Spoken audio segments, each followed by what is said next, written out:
कुछ स्टडीज ये कहती हैं कि दुनिया में सिर्फ 1/4 पुरुष ऐसे होते हैं, 25% इरेक्टाइल डिस्फंक्शन या सेक्स समस्याओं से सफ़र करने वाले पुरुष ऐसे होते हैं जो वाकई अपना इलाज करवाते हैं। That means 75%, which is a very big number, 75% पुरुष ऐसे होते हैं जो इरेक्टाइल डिस्फंक्शन या बाकी सेक्स समस्याओं से ताउम्र सफ़र करते रहते हैं मगर उसका इलाज नहीं करवाते। So what are the reasons behind that? अगर हम बात करते हैं मर्दों की सेक्स समस्याओं की, आज हम एक टॉपिक पकड़ते हैं इरेक्टाइल डिस्फंक्शन। अगर मर्दों में इरेक्टाइल डिस्फंक्शन की समस्या की हम बात करते हैं तो उनको अपनी, चाहे वो इरेक्टाइल डिस्फंक्शन की समस्या हो, चाहे प्रीमेच्योर इजैकुलेशन जैसी चीज़ों की समस्या हो, उनको इस टॉपिक को मानना कि मैं क्या मर्द नहीं रहा, उनको ऐसा फील होता है। तो कई बार क्या होता है कि वो अपनी समस्या को मान के ही राजी नहीं होते हैं। हमने इतने परसों में इतने सारे पेशेंट्स देखे हैं जहाँ पे महिला साथी उनको अल्टीमेटली हार के जबरदस्ती लेके आती है और वो पुरुष ये कह रहे होते हैं, ये मेरे को आपके साथ मजा नहीं होता, मेरे तुम्हारे साथ इरेक्शन नहीं होता, बाकी तो मैं बहुत बढ़िया कर लेता हूँ सबके साथ। ये कौन सा जवाब होता है? और अगर ऐसा जवाब आपकी महिला साथी आपको दें कि मैं बाकियों के साथ तो बड़े मजे से करती हूँ, आपके साथ मन नहीं करता, तो क्या अच्छा लगेगा? भाई आपको समस्या है या नहीं, आपसे पहले आपका साथी बता सकता होता है कि आपका पीनिस कितना टाइट इरेक्ट होता है या कितनी जल्दी आप फुस करके निकल जाते हो। आपसे पहले आपका साथी बता सकता है। बट फिर भी बहुत सारे लोग इसको शेम की वजह से, एम्बैरेसमेंट की वजह से अपने ऊपर झूठा पर्दा ओढ़ के चलते रहते कि भैया अपने को तो कोई प्रॉब्लम नहीं है। और ऐसे लोग ऐसे भी हुआ करते हैं जो जाके अपने दोस्तों यारों में झूठ की कहानी सुनाएंगे, भाई आज तक कमर बहुत दुख रही है यार, रात को 8 बार किया, कमर दुख रही है।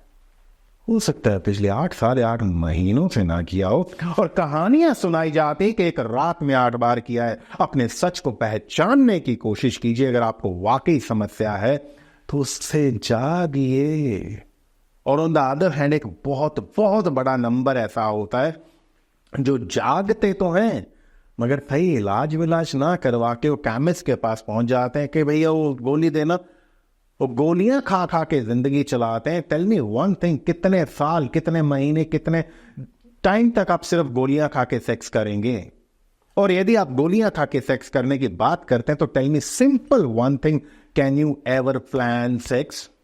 मान लो कि आज आप अपने दफ्तर से निकले, आपको पता है कि I am in mood off sex, और दिन में ना थोड़ी फ्लर्टिंग वाले मैसेजेस भी अपने पार्टनर या बीवी के साथ किए थे, तो she is also in mood. अभी रास्ते में भी उनका टेक्स्ट आया, आज बच्चे सो गए हैं या बच्चे दादी नानी के पास गए हैं, तो I am waiting for you, when are you coming? So now you understood के she is also in mood today. और आप रास्ते में से जाते जाते आप सोचते हैं कि यार मेरा तो इरेक्शन नहीं होना, या डिस्चार्ज जल्दी हो जाएगा, बेइज्जती होएगी, तो बीवी को तो कभी बताऊंगा नहीं। चुप करके कैमस से लेके गोली आप पॉप इन करते हैं, गोली खाते हैं और घर की तरफ निकल लेते हैं कि चलो 1-2 घंटे में जब घर पहुंचूंगा तो टनाटन बढ़िया होगा सब। अब घर पहुंचे और घर पहुंचने के बाद आपकी वाइफ कहती हैं कि यार मेरे को तो पीरियड्स आ गए, यार मैं अभी खाना बनाते बनाते किचन में ना स्लिप हो गई, गिर गई, फ्लोर गिल्ला था, मेरी कमर में दर्द हो रहा है, मेरे घुटने में दर्द हो रहा है।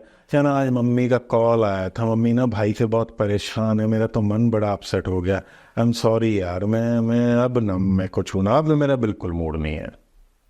क्या कहोगे आप उनको कि कर लो, मैं गोली खा के आया हूं? Of course you won't be doing anything. आप गोली खा के आ गए हो, अब उनका मूड है नहीं है, so nothing is happening now. और अब अगला दिन आता है, शाम हो गई, रात हो गई, और अब आप तो ये सोचते हैं कि यार इनका कोई भरोसा नहीं है, पूरा उम्मीद मूड बना के पता नहीं कब ना कर देती हैं। और वो दूसरी तरफ ये सोचती हैं कि यार कल मैंने ही बात शुरू की थी, मैंने ही उनका मूड बनाया था और मैंने ही सारा कुछ खराब कर दिया, तो क्यों ना आज इनको बहुत अच्छा सरप्राइज होने सेक्स को लेके। और रात के 10, 11, 12, 1 बजे एज अ सरप्राइज आपके बिल्कुल क्लोज आती हैं इन सम सेक्सी ड्रेस और इन सम वेरी रोमांटिक मूड, और क्या कहोगे? कि रुक जाओ 2 घंटे, अभी मैं गोली खा लूं, क्योंकि बिना गोली के तो मैं कुछ नहीं हूं, गोली खा के शेर हो जाता हूं, और बिना गोली के क्या कहूंगा कि मिट्टी का ढेर हो जाता हूं। तो क्या ये रियलिस्टिकली प्रैक्टिकल सिचुएशन होती है कि सेक्स से पहले गोलियां खा के चलो? हरगिज नहीं होती। सो ये ऐसे तादाद में कितनी दुनिया निकल जाती है, और सिर्फ 25% लोग बचते हैं जो वाकई सही इलाज करवाने के लिए पहुंचते हैं किसी डॉक्टर के पास या किसी सेक्सोलॉजिस्ट के पास। और मैं तो अक्सर कहता हूं, और मैंने अपने टेड टॉक के वीडियो में भी कहा था, कि मर्द तो वो होता है जो अपनी सेक्स समस्याओं को मानता है और मानने के बाद उसका इलाज करवाता है। ना तो वो गोलियां खा खा के जिंदगी चलाता है, और ना ही वो अपनी समस्याओं को मानने से इनकार करता है। असली मर्द वही होगा जिसमें समस्या है तो उसको मानेगा, उसका इलाज करवाएगा और अपनी जिंदगी को बेहद खूबसूरत, बहुत सुंदर, हसीन बनाएगा। तो ये दिस इज फैक्ट, सिर्फ 25% मर्द पहुंच पाते हैं सच में इलाज करवाने। अब आप लोगों में से बहुत सारे लोग ऐसे हो सकते हैं जो उन 75% में होंगे जो सिर्फ मेरे वीडियोस या किसी और डॉक्टर्स के वीडियोस को देख देख के सिर्फ हल ढूंढे जा रहे हैं, चुप करके अपनी समस्याओं से तड़पे जा रहे हैं, उनके रिश्ते टूटने को आ गए, उनके पार्टनर पे शायद कहीं और रिश्ते होने के नजदीक पहुंच गए हैं, और ये सब जानते हुए घुट के अपने अंदर अंदर में मरे जा रहे हैं। खुद को ऐसा महसूस करते हैं कि ये धरती यहीं फट जाए और मैं इसी के अंदर धंस जाऊं। अगर ये कब तक करते रहेंगे आप लोग? अगर कोई समस्या है तो इससे बाहर निकलने के लिए हल आप ही को ढूंढना है। पीछे हटने से जिंदगियां हसीन नहीं हुआ करती है। इनफैक्ट ये जिंदगी एक ही बार मिली और कैसे करके उड़ जाएगी। डिसीजन आप ही को लेना है।